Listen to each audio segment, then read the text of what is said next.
hari-hari, bentuk dan sempurnakan hidupku. Ajarku hidup dalam kebenaran-Mu, Yesus, ku nanti kedatangan-Mu.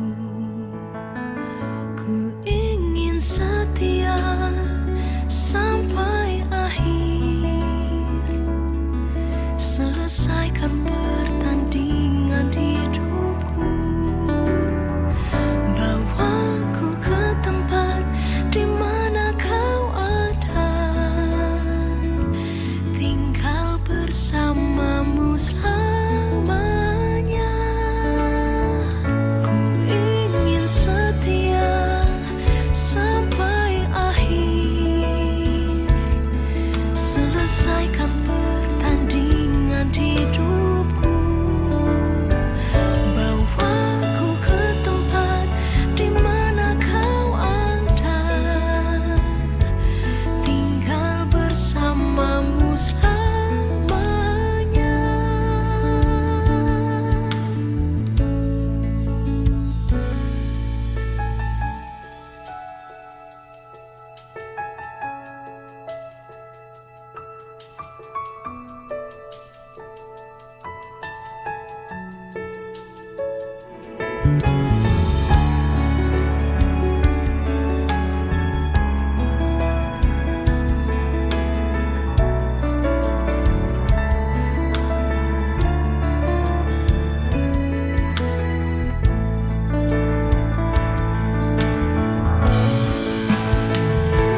ingin setia sampai akhir, selesaikan pertandingan hidupku. Bawaku ke tempat di mana Kau ada, tinggal bersama-Mu selamanya. Ku ingin setia sampai akhir, selesaikan pertandingan hidupku. Bawaku ke tempat di mana Kau ada, tinggal bersama-Mu selamanya. Bawaku ke tempat di mana Kau ada, tinggal bersama-Mu selamanya.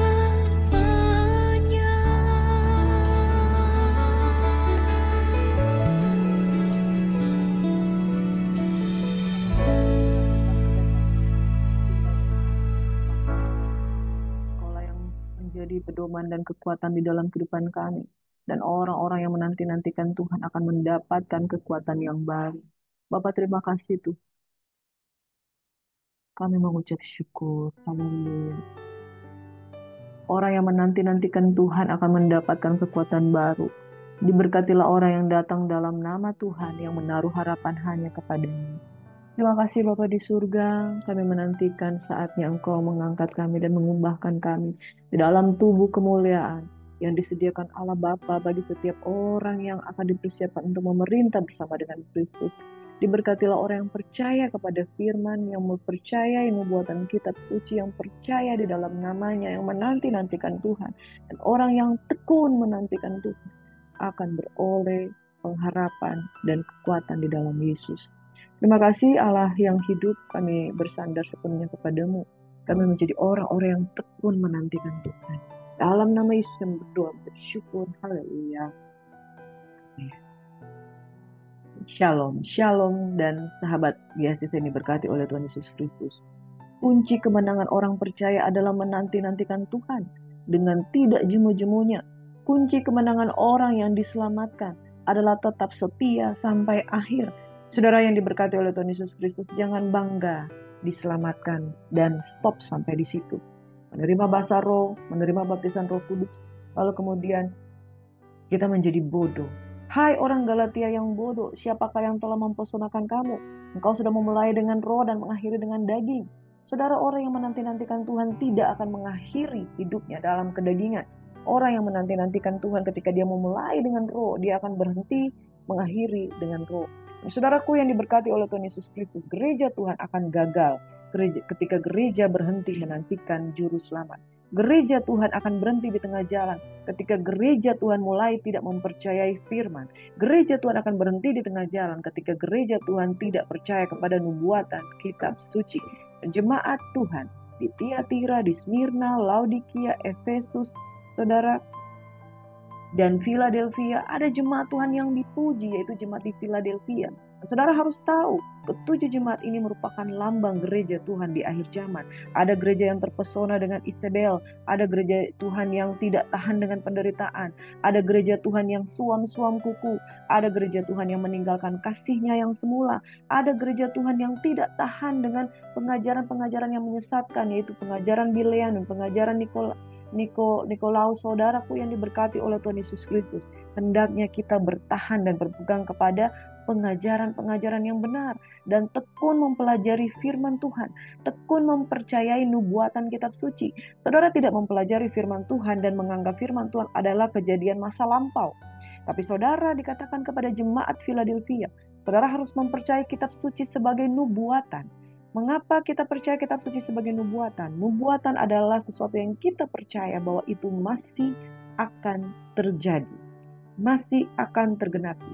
Jikalau saudara sekedar percaya kepada kitab suci sebagai firman Tuhan, saudara akan menganggap bahwa firman Tuhan adalah bagian dari masa lalu. Saudara akan menganggap firman Tuhan sebagai pelajaran teologis yang menceritakan tentang sejarah. Saudara harus percaya bahwa firman Tuhan sedang menuju pada penggenapannya. Dan jika saudara percaya di akhir dari paling akhir kitab suci dari Perjanjian Lama dan Perjanjian Baru, Wahyu. Wahyu merupakan pegangan sebagai dasar bagi orang percaya untuk tetap bertahan. Masih ada saudara kejadian-kejadian yang akan digenapi di dalam kehidupan dunia ini. Dan ada kehidupan yang kedua.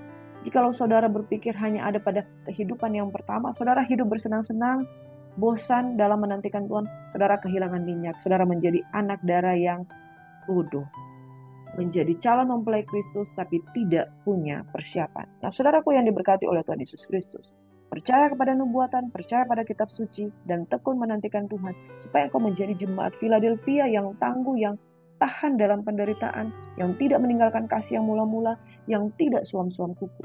Maka saudara, ketujuh jemaat ini merupakan sebuah cerminan untuk kita menjadi jemaat yang seperti apa. Saudara, saya rindu kita menjadi jemaat seperti jemaat yang ada di Philadelphia. Jemaat yang dipuji dan jemaat yang dikatakan barang siapa menang. Ya, saudara, dia akan dijadikan soko guru. Saudaraku yang diberkati oleh Tuhan Yesus Kristus, bukankah kita menghendaki kemenangan? Bukan sekedar kemenangan dalam doa, bukan sekedar kemenangan di dalam kesembuhan, tapi kemenangan sampai pada akhirnya. Jemaat di Philadelphia dikatakan sesungguhnya aku datang segera. Ucapan bahagia kepada jemaat di Philadelphia, berbahagialah orang yang menuruti perkataan nubuat kitab ini. Saudara, mengapa nubuat? Sudah saya katakan bahwa saudara kalau cuma mempercayai Alkitab sebagai kebenaran teologis, saudara akan berpikir itu sudah terjadi di masa lampau dan stop sampai di situ, hanya sekedar pengetahuan. Tapi kalau saudara mempercayai kitab suci sebagai perkataan-perkataan nubuatan yang sedang terjadi, akan terjadi dan sedang sementara digenapi, maka saudara akan mengikuti pergerakan roh Tuhan, pergerakan roh suci, dan saudara tidak boleh ketinggalan di dalam pergerakan ini. Saudara, jemaat di Philadelphia, jemaat yang dipuji. Jemaat yang seperti apa? Jemaat di Philadelphia adalah jemaat yang karena engkau menuruti firman-Ku untuk tekun menantikan Aku, maka Aku pun akan melindungi engkau dari hari pencobaan yang akan datang atas seluruh dunia untuk mencobai mereka yang diam di bumi. Saudara, ketika segala sesuatu sedang dicobai, ada umat Tuhan yang tidak mempan terhadap pencobaan, yaitu orang-orang yang tekun di dalam menantikan Tuhan. Itu sudah terjadi sebelumnya ketika murid-murid Yesus, rasul-rasul Yesus yang tinggal selain Yudas yang sudah meninggal, saudara, mereka tekun menantikan Tuhan, mereka mendapatkan apa yang dijanjikan. Dan mereka yang tekun menantikan Tuhan, mereka akan diluputkan. Mereka yang tekun menantikan Tuhan akan dilindungi dari hari pencobaan. dari atas seluruh dunia yang mencobai mereka yang diam di atas bumi. Saudara, kita akan masuk pada kebenaran firman di dalam Wahyu 10 hingga Wahyu 14. Ada orang-orang percaya, orang-orang Kristen. Ternyata orang Kristen itu dibedakan antara orang Kristen di ruang suci dan maha suci, dan orang Kristen yang ada di pelataran. Nah, saudara, kalau kita mempelajari tabernakel Tuhan, kita mempelajari kemah suci Tuhan, ada pelataran di mana di situ ada mezbah korban bakaran, ada kolam pembasuhan. Nah, saudara, di sana ada kolam pembasuhan, ada mezbah korban bakaran, ada pintu gerbang. Saudara yang percaya kepada Yesus sudah menjadi orang-orang yang ada di halaman. Tapi tidak cukup sampai di situ. Saudara harus masuk ke dalam ruang suci. Di sana ada karunia-karunia Roh Kudus. Di sana ada firman Tuhan. Di sana ada meja roti. Saudara, ada persembahan, ada firman Tuhan, ada kaki dian, urapan Tuhan, dan juga karunia Roh Kudus. Jadi saudara kalau menjadi Kristen di pelataran, itu saudara cuma mengalami masuk di dalam gerbangnya dengan ucapan syukur, lalu kemudian masuk dengan korban, lalu kemudian masuk dengan kolam pembasuhan, tapi harus masuk lebih dalam lagi. Di ruang suci ada firman, ada karunia Roh Kudus, ada persembahan ukupan di sana yang naik di hadapan Tuhan. Lalu masuk saudara lebih dalam lagi. Di dalam itu ada 3 benda di sana, ada tongkat Harun, ada mana sorgawi, saudara, ada kerub-kerubim, yang saudaraku ada 2 loh batu. Itu firman Tuhan. Saudara yang diberkati, kita akan mempelajari jemaat yang diluputkan Tuhan adalah jemaat Philadelphia yang menantikan Tuhan. Amin. Yang sungguh-sungguh mendapatkan mahkota. Kemudian dia menjadi soko guru bagi umat Tuhan. Nah, saudara, lalu kita akan masuk di dalam Wahyu 10 hingga Wahyu 14. Ini merupakan ayat-ayat firman Tuhan yang sungguh luar biasa untuk menerjemahkan tentang nubuatan di akhir zaman. Ini tidak mudah, saudara. Tapi saudara harus percaya satu hal. Kita harus mempercayai kitab nubuatan, kita harus menanti-nantikan Tuhan, dan kita harus menjadi orang Kristen yang tidak hanya di pelataran. Karena ingat saudara, Kristen pelataran itu ternyata tidak diukur. Apa betul tidak diukur? Nah, keadaan manusia di akhir zaman itu tidak boleh hanya sampai di pelataran, tapi dia harus masuk sampai ruang suci, bahkan ruang maha suci. Mengapa? Karena pintu gerbang itu adalah Kristus Yesus sendiri yang sudah membawa kita masuk ke dalam baitnya yang kudus. Pagi hari ini saudara kita akan belajar kebenaran firman Tuhan. Keadaan manusia di akhir zaman, Kristen pelataran tidak diukur. Apakah benar demikian, saudara?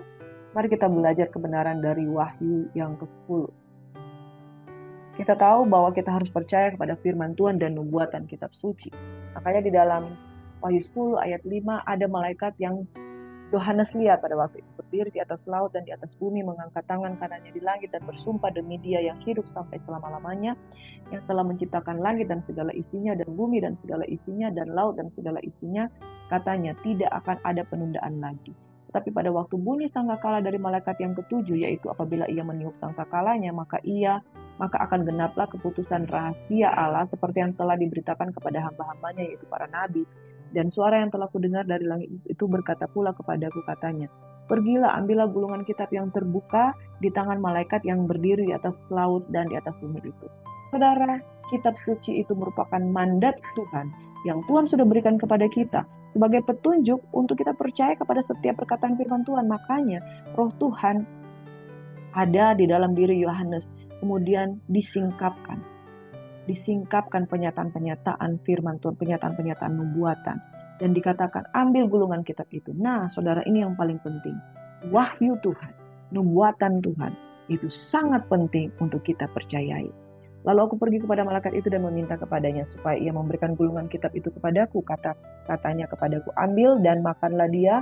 Ia akan membuat perutmu terasa pahit, tetapi di dalam mulutmu ia akan terasa manis seperti madu. Lalu aku mengambil kitab itu dari tangan malaikat itu dan memakannya. Di dalam mulutku ia terasa manis seperti madu, tetapi sesudah aku memakannya perutku menjadi pahit rasanya. Maka ia berkata kepadaku, engkau harus bernubuat lagi kepada banyak bangsa dan kaum dan bahasa dan raja. Saudara, nubuatan kitab suci diberikan untuk segala makhluk, segala bangsa. Tugas kita adalah percaya. Menjadi orang Kristen yang tidak percaya nubuatan, menjadi orang Kristen yang tidak percaya pada wahyu, menjadi orang Kristen yang tidak percaya kepada kitab suci, saudara disesatkan. Percayalah kepada firman, Percayalah kepada nubuat. Itu pahit di perut tapi manis di mulut. Saudara, pahit untuk kita percayai, tetapi manis pada akhirnya untuk kehidupan kekal kita. Nah, di dalam Wahyu yang ke-11, saudara, dikatakan firman Tuhan.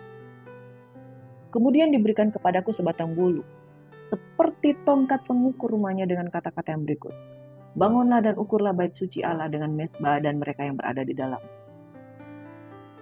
Tetapi kecualikan pelataran bait suci yang di sebelah luar, janganlah engkau mengukurnya, karena ia telah diberikan kepada bangsa-bangsa lain dan mereka akan menginjak-injak kota suci 42 bulan lamanya. Ada beberapa kata-kata yang penting yang kita patut garis bawahi di sini, yaitu ketika wahyu ini diberikan sebatang bulu kepada Yohanes seperti tongkat pengukur, kemudian disuruh mengukur bait suci dan mezbah dan mereka yang beribadah di dalamnya. Ingat saudara, bait suci dan mezbah dan mereka yang beribadah di dalamnya. Orang-orang yang ada di ruang suci dan ruang maha suci, dia penuh dengan karunia Roh Kudus, penuh dengan roti, 6 roti kiri, 6 roti kanan, atau 66 kitab, saudara, belajar firman Tuhan setiap hari, dan juga di sana ada mezbah ukupan untuk menaikkan korban persembahan, itu berbicara tentang pujian penyembahan. Lalu benda-benda yang ada di ruang maha suci itu ada tongkat Harun, otoritas Allah, ada mana surgawi, yaitu firman Tuhan yang hidup atau rema, firman Tuhan yang turun langsung dari surga, dan juga ada 2 loh batu. Dan saudaraku yang diberkati oleh Tuhan Yesus Kristus, orang-orang yang ada di dalam bait suci, di mezbah, dan yang beribadah di dalamnya, mereka lah yang terukur oleh Tuhan, dan mereka adalah orang-orang yang diukurkan. Sementara ayat yang kedua, kecualikan pelataran bait suci yang sebelah luar. Pelataran bait suci yang sebelah luar, janganlah engkau mengukurnya, karena ia telah diberikan kepada bangsa-bangsa lain dan mereka akan menginjak-injak kota suci 42 bulan lamanya. Jadi saudara, pemahamannya di sini ada pelataran bait suci yang sebelah luar, ada pelataran bait suci yang sebelah dalam. Pelataran bait suci yang sebelah luar itu betul-betul dikecualikan. Pelataran bait suci yang sebelah luar itu berbicara dengan orang-orang yang tidak percaya kepada Tuhan Yesus, orang-orang yang tidak masuk pada gerbangnya, yang tidak masuk percaya kepada korban, dan tidak masuk di dalam kolam pembasuhan. Nah, ini orang-orang yang di sekitar, kalau di dalam bait suci, itu adalah orang-orang bangsa Yahudi dari ke-12 suku. Mereka itu kebanyakan tidak masuk di dalam pelataran. Mereka cuma berdiri di luar, dan kemudian persembahan itu dibawa dan dibuat oleh imam. Nah, saudaraku yang diberkati oleh Tuhan Yesus Kristus, orang-orang yang hanya sekedar percaya di kulit luar, tidak melakukan kolam baptisan, dan tidak juga percaya kepada korban bakaran, yaitu Yesus Kristus yang sudah mati, itu di pelataran bait suci yang di sebelah luar tidak diikut, diberikan kepada bangsa-bangsa lain, dan mereka akan menginjak-injak kota suci 42 bulan lamanya. Saudara yang diberkati oleh Tuhan Yesus Kristus, kalau kita perhatikan di sini, ini berbicara tentang pelataran bait suci yang di sebelah luar. Nah, kalau berbicara tentang bait suci yang sebelah dalam, di dalamnya sudah termasuk masuk pintu gerbang, masuk ada kolam pembasuhan, ada juga mezbah korban bakaran. Nah, di sini, di dalam pelataran dalam ini, ternyata masuk dalam hitungan. Tapi saudara yang diberkati oleh Tuhan Yesus Kristus, maukah kita, saudara, ketika yang dikatakan diukur, yang tidak diukur adalah kecualikan pelataran yang di sebelah luar. Tapi ingat, garis bawahi, bukan cuma sekedar pelataran di luar, tapi mereka yang beribadah di dalamnya. Amin. Mereka yang beribadah di dalam. Jadi ada 2 kategori. Dikecualikan pelataran yang di sebelah luar, yaitu orang-orang yang tidak masuk gerbang, tidak masuk di dalam kolam pembasuhan, tidak masuk di dalam mezbah korban bakaran. Dan yang kedua, mereka yang beribadah di dalam. Jadi saudara, jikalau engkau di dalam Ibrani 6 ayat 4-6, engkau telah pernah mengecap karunia surgawi, tetapi sekali lagi engkau mengalami kejatuhan. Dan firman Tuhan katakan di dalam 2 Petrus 3, dan mereka yang sudah menerima keselamatan, tetapi mencemarkan dirinya sekali lagi. Artinya, mereka sudah ada di dalam, sudah masuk di dalam pelataran dalam, sudah masuk di dalam ruang suci, sudah masuk di dalam ruang maha suci. Tapi sekali lagi keluar, dan ingat, mereka yang beribadah di dalamnya itu yang diukur. Tapi mereka yang tidak beribadah, mereka yang ada di pelataran luar, tidak diukur.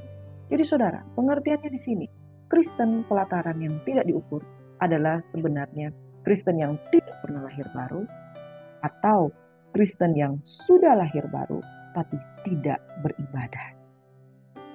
Sampai di sini saudara paham ya? Kalau kita beribadah, kita Kristen yang ada di pelataran dalam, kita Kristen yang sudah mengalami keselamatan di dalam Tuhan, masuk gerbangnya di dalam nama Yesus, masuk kolam pembasuhan, pembaptisan, kemudian masuk di dalam menerima korban bakaran, mempersembahkan korban bakaran di hadapan Tuhan, saudara itu masuk sebagai Kristen pelataran bagian dalam. Tapi ketika saudara mencemarkan diri sekali lagi, nah saudara boleh baca di dalam perenungan saya 2-3 hari sebelumnya dari kitab 2 Petrus dan juga 1 Yohanes 1-3 Yohanes, saudara. Di situ dikatakan kalau kita mencemarkan diri sekali lagi, maka kita tidak mengenal Allah. Itu tidak dihitung. Itulah Kristen pelataran luar atau Kristen pelataran dalam, tapi tidak beribadah, berhenti beribadah, menjadi mempelai yang berhenti menantikan Tuhan dan tidak ada persediaan minyak. Itu dikecualikan di sebelah luar. Janganlah engkau mengukurnya, karena ia telah diberikan kepada bangsa-bangsa lain dan mereka akan menginjak-injak kota suci 42 bulan lamanya. Ternyata saudara, 42 bulan ini dikali 30 hari itu 1260 hari.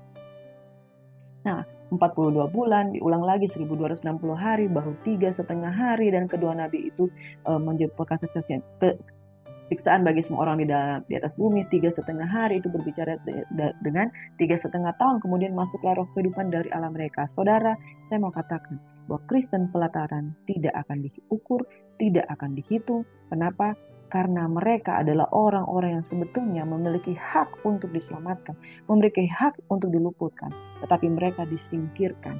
Dan ingat, ketika mereka dikecualikan, mereka akan menginjak-injak, musuh akan menginjak-injak kota suci 42 bulan lamanya. Itu berbicara tentang masa kesusahan besar. 3,5 tahun, 1260 hari. Nah, saudaraku yang diberkati oleh Tuhan Yesus Kristus, saudara jangan sampai masuk pada 3,5 tahun masa kesusahan besar. Karena berbicara tentang 3,5 tahun masa kesusahan besar itu adalah saat yang paling sukar. Kenapa? Tuhan izinkan orang-orang yang tertinggal itu akan mengalami pencobaan yang begitu hebat dan luar biasa. Makanya saudara, pastikan sekarang supaya kita masuk di dalam perlindungan daripada Tuhan dan tidak diinjak-injak 42 bulan lamanya di kota suci itu, saudara, maka saudara harus masuk di luar, jangan keluar menjadi Kristen pelataran. Apa sih itu Kristen pelataran? Di dalam Matius 21 ayat 12-14, Tuhan berfirman di kitab ini, saudara, ada tertulis rumahku akan disebut rumah doa. Di ayat 12 dikatakan, lalu Yesus masuk bait Allah dan mengusir semua orang yang berjual beli di halaman bait Allah. Ia membalikkan meja-meja penukar uang dan bangku-bangku pedagang merpati dan berkata kepada mereka, ada tertulis, rumahku akan disebut rumah doa, tapi kamu menjadikan sarang penyamut. Maka datanglah orang-orang buta dan orang-orang timpang kepadanya dalam bait Allah itu dan mereka disembuhkannya. Saudara, pelataran berbicara tentang halaman bait Allah. Apa yang terjadi di pelataran, nah saudara? Orang-orang ini tidak masuk beribadah. Orang-orang ini hanya sibuk di luar. Pada waktu itu, orang-orang Yahudi mempersembahkan korban di bait suci. Nah, mereka harusnya mempersembahkan kambing ternak, hewan, domba, burung tekukur, dan sebagainya. Nah, ada orang-orang yang nggak mau repot. Mereka pengen beli aja di sana. Ini yang saya mau katakan, saudara. Kristen pelataran orang-orang yang tidak mau repot, tidak mau mempersembahkan korban, maunya selalu mempersembahkan korban yang udah jadi, mempersembahkan korban yang udah jadi. Makanya di situ banyak pedagang-pedagang. Nah, di sini bahayanya ketika iman itu menjadi satu perdagangan. Dan saudara, di sana itu burung tekukur itu bukan cuma dijual hanya untuk kepentingan persembahan, mereka menjual dengan harga yang mahal. Sehingga orang jadi berpikir untuk datang kepada Tuhan, itu dia harus membayar suatu harga yang sebetulnya bukan Tuhan yang diuntungkan, tetapi manusia-manusia yang diuntungkan. Dan Tuhan Yesus ketika dia melihat keadaan di situasi itu di tengah-tengah bangsa Yahudi, dia sangat marah. Dia usir orang berjual beli di halaman bait Allah.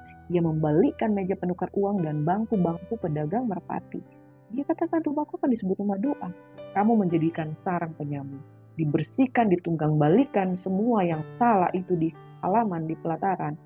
Setelah bersih, datanglah orang banyak, orang-orang buta, orang-orang timpang kepadanya dan mereka disembuhkan. Apa maknanya di sini, saudara? Kristen pelataran adalah orang-orang yang tidak sibuk untuk beribadah, tapi mereka cuma sibuk urusan-urusan luar. Mereka tidak sibuk dengan urusan-urusan kekekalan. Yang harusnya orang datang tuh untuk beribadah, fokus kepada Tuhan, fokus untuk beribadah. Kalau memang harus bawa persembahan, upayakan persembahanmu dengan jerih payahmu. Ya saudaraku, ingat Kain dan Habel. Kenapa Kain itu tidak berkenan di hadapan Tuhan? Karena Kain itu berpikir persembahannya yang terbaik. Sementara Habel memberikan sungguh-sungguh dari yang terbaik. Saudara kalau mau beribadah, cuma mengandalkan doa dari hamba Tuhan. Saudara cuma mengandalkan saya pengen didoakan. Saudara sedang seperti tukar menukar di meja penukar uang dan bangku-bangku pedagang merpati karena saudara seolah-olah mau nego, mendapatkan kemudahan untuk saudara bisa beribadah. Saudara jangan minta orang terus mendoakan saudara, tapi saudara sendiri nggak mau datang. Kenapa Kristen pelataran tidak berkenan di hadapan Tuhan? Mereka tidak fokus untuk masuk ke ruang suci dan ruang maha suci. Sibuk di luar. Nah saudara, saya mengecam orang-orang yang berjaga-jaga di depan gereja. Sebutlah apa namanya golongan itu. Mereka berjaga-jaga lalu lintas di gereja yang hanya membuat kemacetan, tapi mereka sendiri tidak masuk ke ibadah.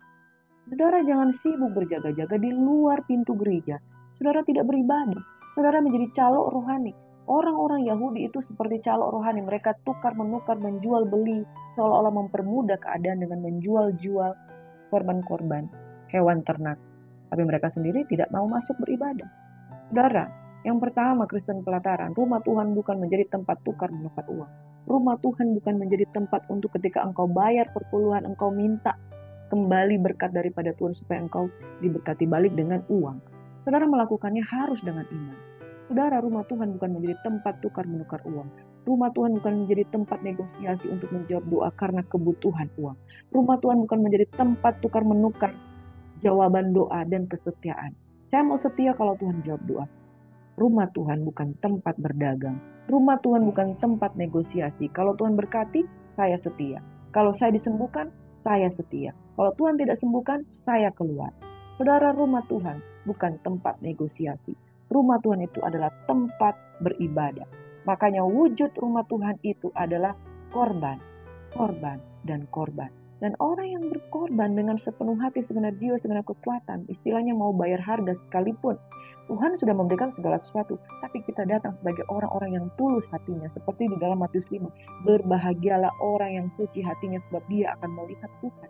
Dia akan melihat wajah Allah. Berbahagialah orang yang lapar dan haus akan Tuhan, maka ia akan dipuaskan. Saudara tidak datang ke rumah Tuhan untuk negosiasi berkat. Saudara tidak datang ke rumah Tuhan untuk membawa hidup saudara dan kemudian katakan, Tuhan balas dong. Rumah Tuhan bukan menjadi tempat negosiasi doa. Bukan menjadi tempat tukar menukar uang. Bukan menjadi tempat engkau bawa persembahan dan setelah itu engkau menuntut kepada Tuhan. Saudara, rumah Tuhan bukan tempat fokus pada mamon. Dan saudara, yang Tuhan marah di ayat 13. Yang kedua, Kristen pelataran. Ketika rumah Tuhan tidak lagi menjadi rumah doa, dijadikan sarang penyamuk. Rumah Tuhan tidak lagi menjadi rumah doa, rumah permohonan, rumah doa untuk bangun hubungan dengan Tuhan. Rumah Tuhan dijadikan sebagai rumah secara fisik. Secara fisik, tidak ada roh di dalamnya, tidak ada kegiatan beribadah yang baik. Nah saudara, rumah Tuhan menjadi sarang penyamuk. Kenapa? Imam-imam kompromi dengan dosa. Imam-imam kompromi dengan keuangan. Tidak ada lagi kunci iman. Dan saudara, yang terakhir, Kristen pelataran ketika rumah Tuhan tidak dijadikan tempat mujizat dan kesembuhan. Kalau saudara tidak ada mamon di sana dan rumah Tuhan menjadi rumah doa, rumah Tuhan tidak dijadikan sarang penyamuk, maka lihat, setelah Yesus datang, orang-orang buta dan timpang datang kepada Tuhan dan disembuhkan. Saudara, jangan jadi Kristen pelataran. Orang-orang yang tidak peduli dengan ibadah, orang-orang yang fokus datang ke gereja bukan untuk ibadah, orang yang datang ke gereja hanya fokus untuk mendapatkan berkat, mendapatkan keuntungan dari jual beli korban hewan dan sebagainya, dan rumah Tuhan harusnya menjadi fokus tempat untuk menghadirkan Tuhan, mujizat dan kesembuhan. Amin. Saudara, jangan jadi Kristen pelataran, karena orang Kristen pelataran tidak diukur, tidak dihitung, tidak akan masuk dalam kerajaan. Wahyu 11. Saat penghakiman akan tiba. Celaka yang kedua sudah lewat, lihatlah celaka yang ketiga segera menyusul. Malaikat ketujuh meniup sangkakalanya yang terdengar suara nyaring. Pemerintahan atas dunia dipegang oleh Tuhan kita dan Dia yang diurapinya, dan Ia akan memerintah sebagai Raja sampai selama-lamanya. Ingat, jika kita menjadi Kristen yang tidak diukur, Kristen pelataran, jangan mimpi akan memerintah bersama dengan Dia yang diurapi. Ke-24 tua-tua yang duduk di hadapan Allah di atas tahta, mereka tersungkur dan menyembah Allah sambil berkata, kami mengucap syukur kepadamu ya Tuhan, Allah yang Maha Kuasa, yang ada dan yang sudah ada, karena Engkau telah memangku kuasamu yang besar dan telah mulai memerintah sebagai Raja.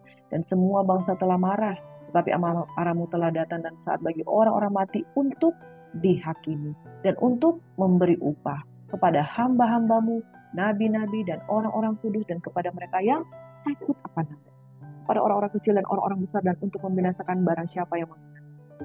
Maka terbukalah bait suci Allah yang di sorga, dan kelihatanlah tabut perjanjiannya di dalam bait suci itu, dan terjadilah kilat dan deru, guru dan gempa bumi dan hujan es lebat. Saudara, jika Anda sibuk dengan dunia, saudara tidak akan percaya tentang kedatangan Tuhan. Jika saudara tidak beribadah, dari manakah datangnya iman untuk saudara menantikan Tuhan? Tuhan akan menghakimi para hamba, para nabi, orang kudus, dan mereka yang takut akan nama Tuhan akan diberikan upah. Ada upah, ada penghakiman. Jika saudara percaya kepada hari penghakiman, nantikan Tuhan dengan sungguh-sungguh. Beribadahlah kepada Tuhan dengan segenap hati. Percayalah kepada Tuhan dengan segenap jiwamu. Jika saudara sudah sukses di kantor, akhirnya jadi lupa. Mempercayai kitab nubuatan adalah mutlak, wajib, dan harus bagi orang percaya. Supaya kita tidak mencemarkan pelataran bait suci Tuhan. Kita masuk ke dalam ruang Maha Kudus, menanti-nantikan Tuhan. Penghakiman itu akan tiba, saudara. Makanya saudara kalau tidak menjadi Kristen yang sungguh-sungguh, sekedar menjadi Kristen halaman, wah bahaya saudara, tidak akan masuk. Ini yang lebih luar biasa lagi, saudara. Wahyu 12 itu berbicara tentang perempuan dan naga. Tampaklah suatu tanda besar di langit. Seorang perempuan berhubungkan matahari dengan bulan di bawah kakinya dan sebuah mahkota dari ke-12 bintang di atas kepalanya. Ia sedang mengandung dan dalam keluhan dan penderitaannya hendak melahirkan, ia berteriak kesakitan. Maka tampaklah suatu tanda yang di langit, dan dilihatlah seekor naga merah padam yang besar, berkepala 7, bertanduk 10, dan di atas kepalanya ada 7 mahkota. Dan ekornya menyeret sepertiga dari bintang-bintang di langit dan melemparkannya ke atas bumi. Dan naga itu berdiri di hadapan perempuan yang hendak melahirkan itu untuk menelan anaknya. Segera sesudah perempuan itu melahirkan. Nah, saudaraku yang dikasihi, naga ini berbicara tentang kuasa iblis. Iblis sedang menyeret sepertiga bintang di langit. Saudara, sepertiga bintang di langit itu apa? Orang-orang benar, orang-orang berhikmat, orang-orang percaya. Saudara bayangkan, jutaan orang-orang percaya di tengah miliaran orang yang ada. Sepertiga di antaranya itu akan diseret. Dengan apa? Dikatakan di dalam ekor naga itu ada, mohon maaf, ada kelaminnya naga. Roh kenajisan akan menyebar di seantero dunia dan kemudian akan menajiskan orang-orang percaya yang kemudian menjebak mereka di dalam kejatuhan. Saudaraku, Bapak Ibu Saudara yang diberkati oleh Tuhan Yesus Kristus, waspada terhadap segala bentuk kecemaran hawa nafsu. Saudara, waspada terhadap segala bentuk kecemaran hawa nafsu supaya saudara diluputkan. Ingat, sepertiga dari bintang itu akan jatuh. Dan perempuan itu berbicara tentang gereja Tuhan. Gereja Tuhan yang melahirkan seorang anak laki-laki yang akan mengembalakan semua bangsa dengan gada besi. Tiba-tiba anaknya itu dirampas dan dibawa lari kepada Allah dan diketahtanya. Perempuan itu lari ke padang gurun, di mana telah disediakan suatu tempat baginya oleh Allah supaya ia dipelihara di situ 1260 hari lamanya atau 3,5 tahun masa kesusahan besar. Maka timbullah peperangan di sorga. Mikael dan malaikat-malaikatnya berperang melawan naga itu, dan naga itu dibantu oleh malaikat-malaikat, tetapi mereka tidak dapat bertahan. Mereka tidak mendapat tempat lagi di sorga. Dan naga besar, si ular tua yang disebut iblis atau setan, yang menyesatkan seluruh dunia, dilemparkan ke bawah. Ia dilemparkan ke bumi bersama dengan malaikat-malaikatnya. Saudara, penyesatan itu sedang terjadi dan akan terus mencapai puncaknya. Perempuan itu lari di mana gereja Tuhan itu rapture, diangkat, disediakan satu tempat bagi Tuhan. Ia dipelihara 3,5 tahun. Masa kesusahan besar. Timbul peperangan. Ular tua itu dilemparkan ke bumi. Apa yang terjadi ketika gereja Tuhan itu diselamatkan, diangkat, di rapture selama 1260 hari? maka yang tinggal di bawah itu akan mengalami serangan habis-habisan oleh iblis.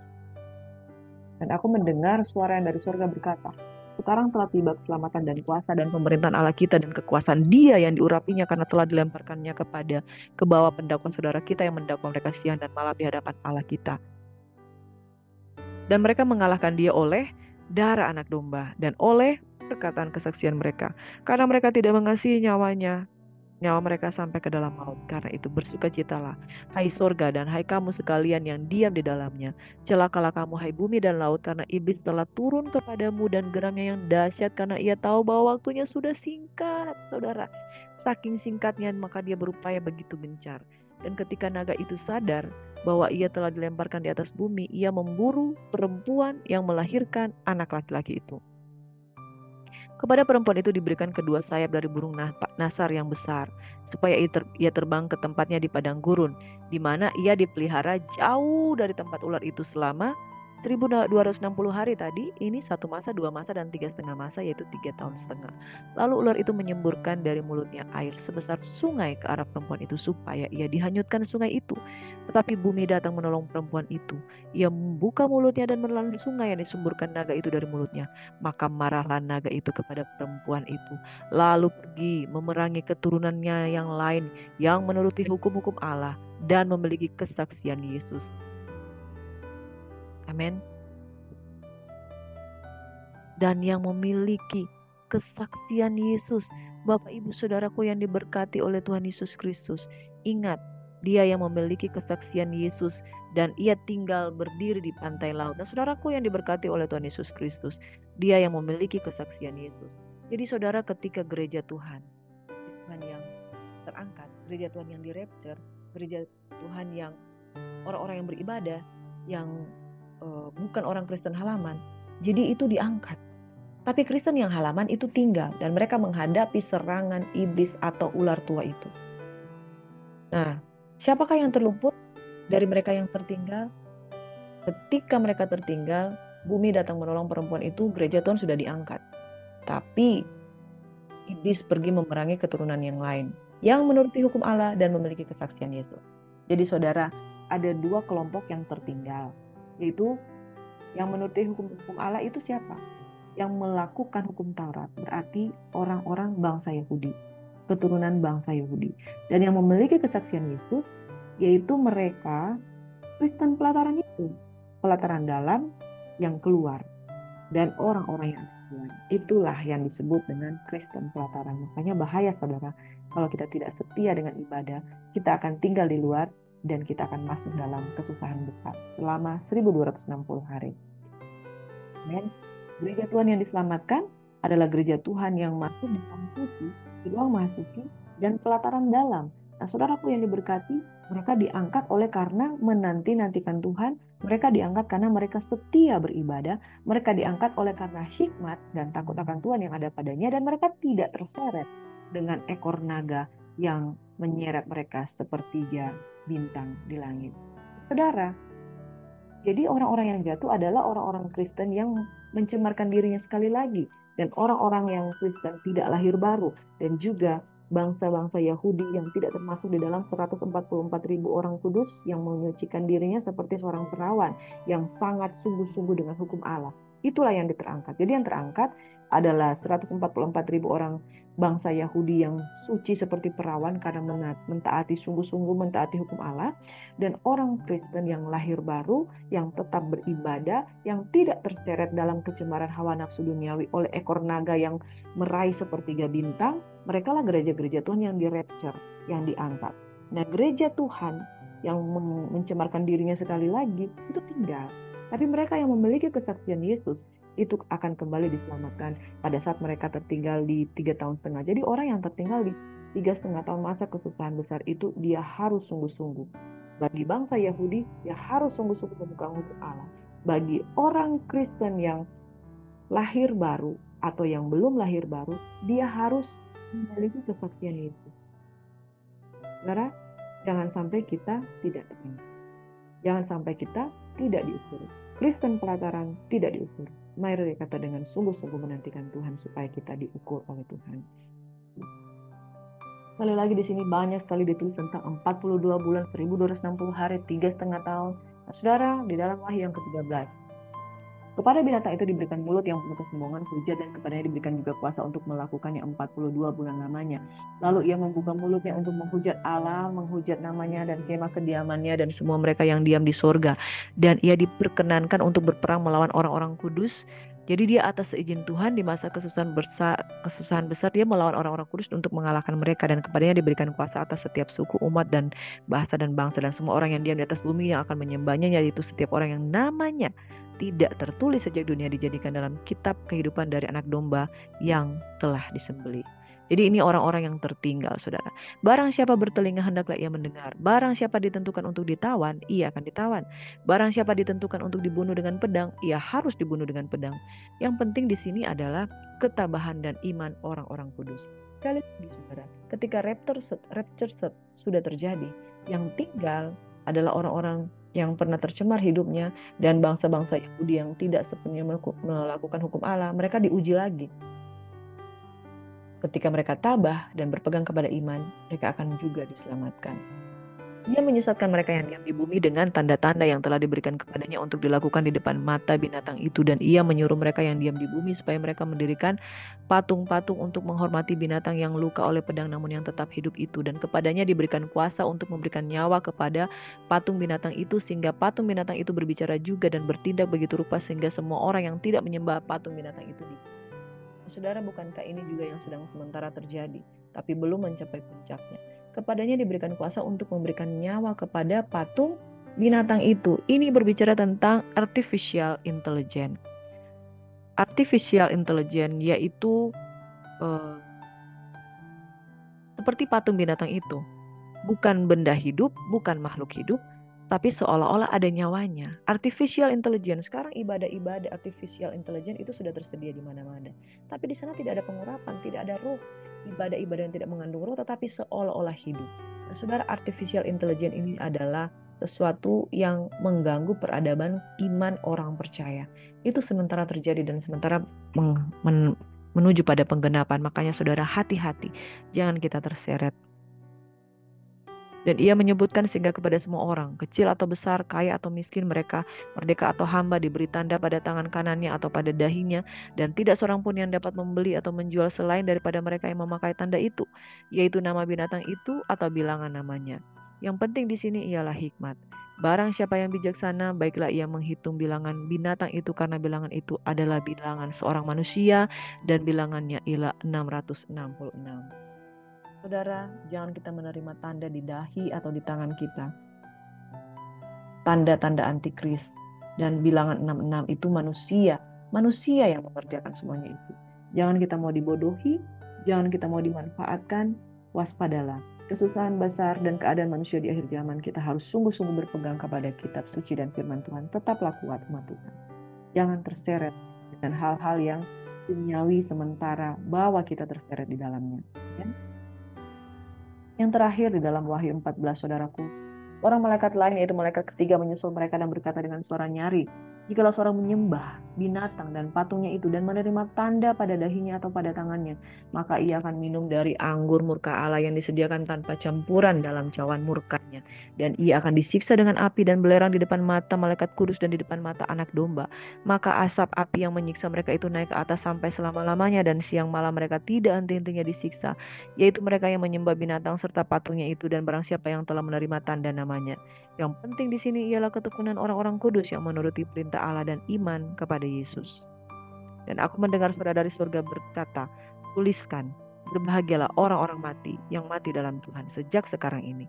Sungguh, kata Roh, supaya mereka boleh beristirahat dari jerih lelah mereka, karena segala perbuatan mereka menyertai mereka.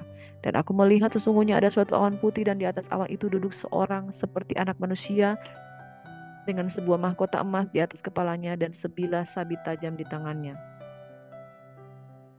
Maka keluarlah seorang malaikat yang lain dari bait suci, dan ia berseru dengan suara nyaring kepada dia yang duduk di atas awan itu, ayunkanlah sabitmu itu dan tuailah, karena sudah tiba saatnya untuk menuai, sebab tuaian di bumi sudah masak. Dan ia yang duduk di atas awan itu mengayunkan sabitnya ke atas bumi, dan bumi pun dituailah. Inilah tuaian akhir zaman. Dan seorang malaikat keluar dari bait suci yang di sorga, juga padanya ada sebilah sabit tajam, dan seorang malaikat lain datang dari mesbah dan berkuasa atas api, dan ia berseru dengan suara nyaring kepada malaikat yang memotong sabit tajam itu, katanya, ayunkanlah sabitmu yang tajam itu, dan potonglah pohon-pohon buah-buah pohon anggur di bumi, karena buahnya sudah. Bapak, Ibu, Saudara yang diberkati oleh Tuhan Yesus Kristus, yang penting di sini ialah ketekunan orang-orang kudus yang menuruti perintah Allah dan iman kepada Yesus. Sederhana, tapi tidak mudah. Jangan engkau sibuk dengan urusan-urusan duniawi, tapi nantikan. Dan ayat 13 ini, orang sering manfaatkannya itu untuk ayat-ayat kematian. Tapi sesungguhnya, saudara, sebelum kita mati, sebelum kita mengakhiri kehidupan ini, pastikan kita itu setia dan taat. Supaya terbuktilah kita mati di dalam Tuhan. Karena ada orang yang tidak mati di dalam Tuhan. Yudas tidak mati di dalam Tuhan, sekalipun dia awalnya setia. Maka engkau yang mulai dengan roh, jangan mengakhiri dengan daging. Bagaimana kita mengakhiri dengan roh? Yaitu kita setia waktu kita masih hidup. Supaya kita bisa memegang ayat yang ke-13 ini. Supaya mereka boleh beristirahat dari jelil mereka, karena segala perbuatan mereka menyertai. Di akhir kata, saudara, saya mau katakan yang penting di sini adalah ketekunan orang-orang kudus, menuruti firman dan perintah Allah dan iman kepada Yesus. Menuruti perintah Allah itu untuk bangsa Yahudi, dan iman kepada Yesus untuk kita yang sudah percaya kepada Yesus. Bagi bangsa Yahudi, Tuhan juga menginginkan mereka percaya kepada Mesias. Tuhan menginginkan mereka percaya kepada Yesus. Tapi selama mereka mengikuti ketetapan Taurat, mereka harus seperti perawan suci dalam mentaati perintah. Saudaraku yang diberkati oleh Tuhan Yesus Kristus, lakukan ketetapan-ketetapan Tuhan selama hidup, supaya ketika kita mati, ayat ini layak bagi kita. Dan aku mendengar suara dari surga berkata, berbahagialah orang yang mati dalam Tuhan. Jangan mati di luar Tuhan. Jangan masih hidup sudah keluar dari Tuhan, sudah menjadi Kristen pelataran luar. Saudara, sungguh supaya mereka boleh beristirahat dari jerih lelah mereka, karena segala perbuatan mereka menyertai mereka. Ingat, segala perbuatan kita menyertai kita. Makanya selama kita hidup, hanya kita hidup di dalam Tuhan, mati di dalam. Jangan mati di luar Tuhan. Makanya selama kita hidup percaya kepada nubuatan kitab suci, hidup dari dalamnya, dan tekun menantikan Tuhan, maka jemaat Philadelphia itu juga akan terjadi dalam hidup kita. Tuhan Yesus memberkati. Bapa di surga, kami berdoa, kami bukan menjadi orang Kristen pelataran luar, tapi orang-orang Kristen yang ada di dalam ruang suci, bahkan ruang maha suci, mereka yang beribadah di dalamnya, diukur, dan kemudian kami terangkat, rapture, bersama dengan sayap burung nasar, yang membawa gereja Tuhan lari dari segala pencobaan yang oleh iblis. Dia hendak menjatuhkan sebanyak-banyaknya orang percaya oleh ekor naga yang meraih sepertiga bintang. Kami berdoa, kami tidaklah menjadi orang-orang yang jatuh, tidak mencemarkan diri sekali lagi, dan keadaan kami menjadi lebih buruk daripada keadaan semula, tetapi kami diluputkan dan keadaan kami selamat sampai pada akhirnya. Sehingga kami boleh berkata, kami berbahagia karena kami mati di dalam Tuhan. Kami hidup untuk Tuhan, kami mati di dalam Tuhan. Dan orang-orang yang mempercayai kitab nubuatan, kitab suci, menjadi orang-orang yang disebutkan tekun menanti-nantikan Tuhan sampai Tuhan datang pada kali yang kedua. Diberkatilah orang yang datang dalam nama Yesus. Dalam nama Yesus semua yang diberkati Tuhan sama-sama katakan haleluya. Amin. Shalom. God bless you.